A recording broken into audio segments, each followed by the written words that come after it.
तो दोस्तों आज मैं एक्सप्लेन करने वाला हूं एक बेहतरीन साउथ इंडियन मूवी जिसका नाम है बाइकर। तो चलिए बिना किसी देरी के जल्दी से वीडियो को स्टार्ट करते हैं। कहानी की शुरुआत में हम देखते हैं कि हमारा हीरो जिसका नाम है विकास नारायण यानी कि विक्की, वो अपनी पत्नी, बेटे और अपने परिवार के साथ एक बहुत ही खुशहाल, शांत और आम जिंदगी बिता रहा होता है। अगले ही सीन में हम विक्की को उसकी मोटर स्पोर्ट्स की शॉप में देखते हैं जहां वो अपनी पत्नी के साथ बहुत ही प्यार भरी बातें कर रहा होता है। दोनों अपनी दुनिया में इतने खोए हुए होते हैं कि उन्हें याद ही नहीं रहता कि आज उनके बेटे ईशान का स्कूल में फैंसी ड्रेस कंपटीशन है। जब उन्हें ये बात याद आती है तो वे तुरंत वहां पहुंचते हैं।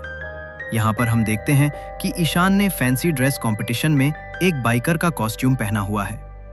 वो अपने पिता की बहुत तारीफ करता है और बस अपने बेटे के मुंह से ये सब सुनने के बाद विकी सीधे फ्लैशबैक में चला जाता है। उसे वो समय याद आने लगता है जब वो 23 से 24 साल की उम्र का एक लड़का हुआ करता था। उस दौरान वो खतरनाक बाइक स्टंट किया करता था। इसके बाद हम देखते हैं कि विकी अपने घर पर अपने पर्स में रखी एक पुरानी तस्वीर को देख रहा है।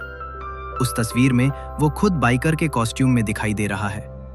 उसे ये सब करते हुए उसकी पत्नी अनाया देख लेती है, लेकिन वो उस पल कुछ नहीं बोलती और बस खामोश रहती है। तभी अचानक कहानी में एक बहुत बड़ा ट्विस्ट आता है और सीन शिफ्ट होता है तमिलनाडु के कोयम्बटूर शहर की तरफ। वहां एक आदमी, महेश, दूसरे आदमी के पास जाकर एक बहुत ही चौंकाने वाली बात कहता है। वो बताता है कि जो एड्रेस उन्होंने दिया था वो गलत था। वो एड्रेस विकास नयन का है, विकास नारायण का नहीं। वो आगे कहता है कि अगर उनका सही एड्रेस मिल भी जाए तो क्या वे वहां जाएंगे, क्योंकि विकास के बारे में शहर में बहुत ही अनाप शनाप बातें हो रही हैं।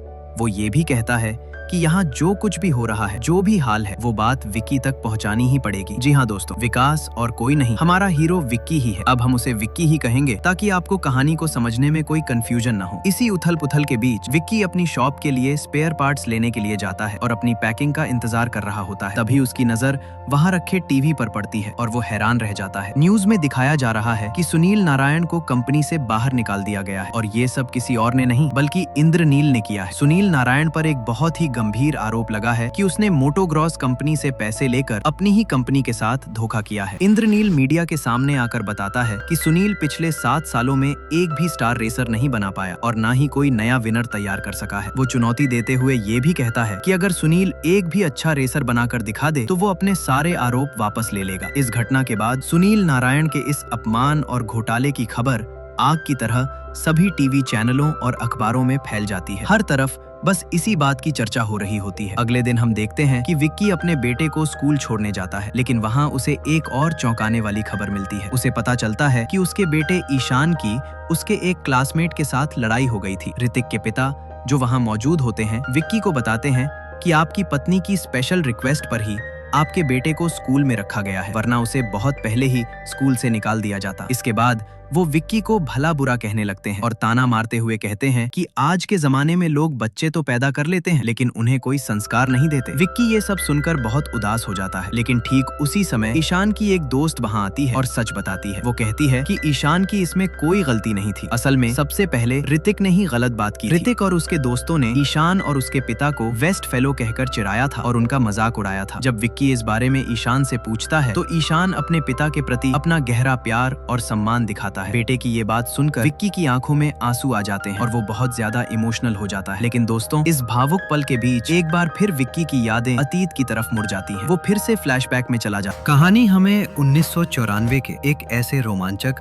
और तनाव भरे पल में ले जाती है जहाँ विक्की का गुस्सा अपने चरम पर होता है। हम देखते हैं कि विक्की सीधा एक वर्कशॉप में घुसता है और बिना एक पल गवाए एक लड़के को बुरी तरह पीट देता है। उसके साथियों को भी वहाँ से खदेड़ते हुए विक्की जाते जाते उसे एक कड़ी चेतावनी देता है। वो साफ कर देता है कि इस दुश्मनी में उसके पिता को बीच में लाने की गलती कभी ना। ये दृश्य हमें दिखाता है कि विक्की अपने परिवार और पिता के सम्मान के लिए किसी भी हद तक जा सकता है। उसी दिन कोयम्बटूर में एक बहुत ही महत्वपूर्ण चैंपियनशिप रेस होने वाली है। पूरा स्टेडियम खचाखच भरा हुआ है और हवा में एक अजीब सी उत्तेजना घुली हुई है। विक्की का भी इस रेस में होना तय है, लेकिन जब रेस शुरू होने का समय करीब आता है तो विक्की का दूर दूर तक कोई पता नहीं होता। हर कोई सोच रहा है कि क्या उनका चैंपियन इस बार रेस में नहीं आएगा। तभी एक जबरदस्त दहाड़ के साथ विक्की के पापा अपनी बुलेट पर वहाँ आते हैं। उनकी एंट्री इतनी दमदार होती है कि पूरा मैदान देखता ही रह जाता है। उसी समय समय महेश और राजू ने विक्की की बाइक पूरी तरह से तैयार कर ली होती है। ठीक उसी पल विक्की भी वहां पहुंच जाता है, लेकिन उसकी नजरें सीधे एक ऐसे शख्स पर पड़ती हैं जो उसकी जीत के रास्ते का सबसे बड़ा कांटा है। रोनी एक बेहद खतरनाक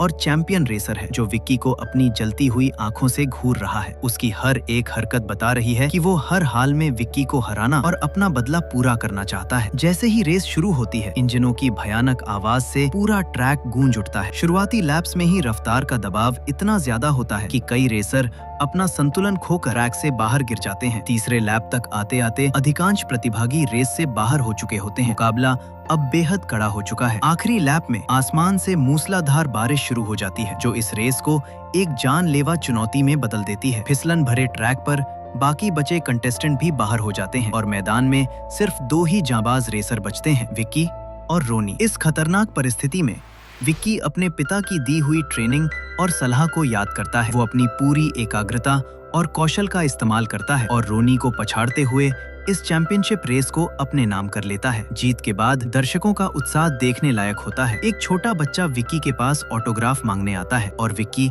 उसे खुशी खुशी ऑटोग्राफ दे देता है। तभी वहाँ अनाया भी आती है और विक्की से फ्लर्ट करने की कोशिश करती है, लेकिन विक्की बहुत सीधा साधा है और ज्यादा ध्यान नहीं देता। थोड़ी देर बाद विक्की के पापा उसके पास आते हैं और कहते हैं कि जीत तो अच्छी है, लेकिन विक्की को ट्रैक पर आने में 5 सेकंड की देरी हो गई थी, इसलिए उसे अभी और कड़ी प्रैक्टिस की जरूरत है। कुछ समय बाद हम अनाया को एक स्टूडियो में देखते हैं जहां वो रेस के दौरान खींची गई विक्की की तस्वीरें निकलवा रही होती हैं। तभी विक्की भी वहां पहुंच जाता है। विक्की को देखकर अनाया के चेहरे पर एक बड़ी सी मुस्कान आ जाती है। दोनों साथ में घूमने निकलते हैं और आगे चलकर एक दूसरे के और ज्यादा करीब आ जाते हैं।